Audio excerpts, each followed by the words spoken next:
Hi, I'm Paul Hobbs, and I'm a winemaker based on 4 continents, 7 wineries. Our primary home is in Sebastopol, California. That's where our headquarters, but we also make wine in Napa Valley, so Napa and Sonoma, NorCal. And then the Mendoza, Argentina, which has been a stomping ground of mine for over 25 years for Vino Cobos. And then in New York, we have a new winery called Yquem Hobbs. That winery is named after my mother's maternal name, Hillick, and of course, my father, who both met at Cornell University. And then in Europe, we have 2 more wineries, one in Cahors, the birthplace of Malbec, and also Ribera Sacra. So Cahors is Crocus, and Ribera Sacra in Galicia, Spain, Alvaredo's Hobbs. And finally, our most far-out project of all in a world that's considered the ancient or historical world, and that is called Yquem Hobbs, is based in Armenia, just above the oldest known site for a winery over 6,000 years old, the Areni One Cave. So that's our portfolio.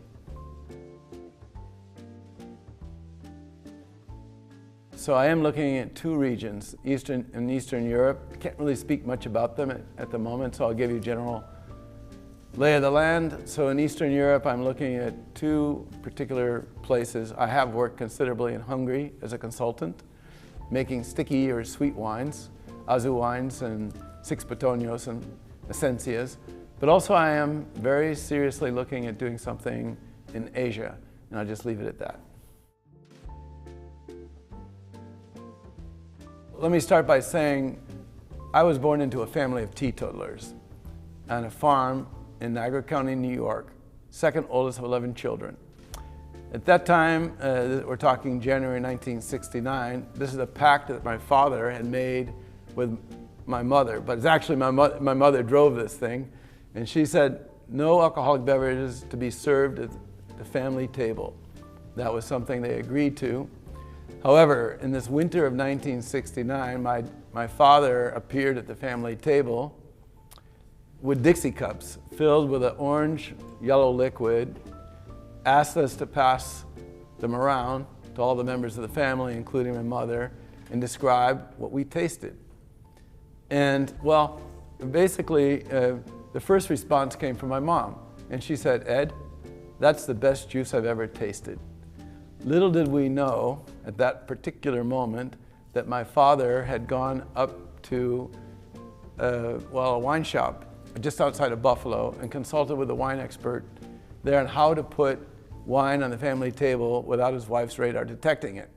And the reason my father went through this extravagant situation, by the way, was because he wanted to convert some of our apple orchards to vineyard. He had been frequenting some of the founders of the Finger Lakes region in central New York, Dr. Konstantin Frank and Herman Wiemer, and they convinced him that wine would be a good thing to be grown, wine grapes that is.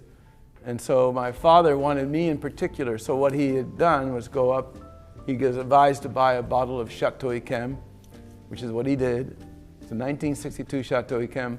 My father kept this bottle, and when I finally entered the wine business, after many years in the business, he revealed that he still had the bottle. So if you come to Paul Hobbs Winery, you'll see the bottle that changed my career course, which was initially to be a medical doctor. Well, I have quite a list, actually. But I would say first was some of my teachers, and most importantly, Dr. Vernon Singleton at the University of California. He's really the one that sort of inspired my interest in the technical aspects of winemaking. And his area of specialty was plant polyphenolics, which of course is very important in the color and the tannins in wine, but also the extracts from barrels. So I did my research as a master's degree student at Davis on comparing French to American oak. Then, of course, that was fortunate for me at that particular time. Using small French oak cooperage was something that was, well, relatively new in California.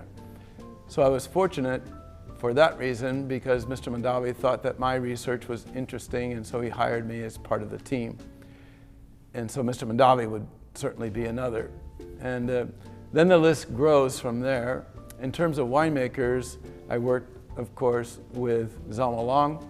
She was highly influential in terms of she had tremendous technical skills.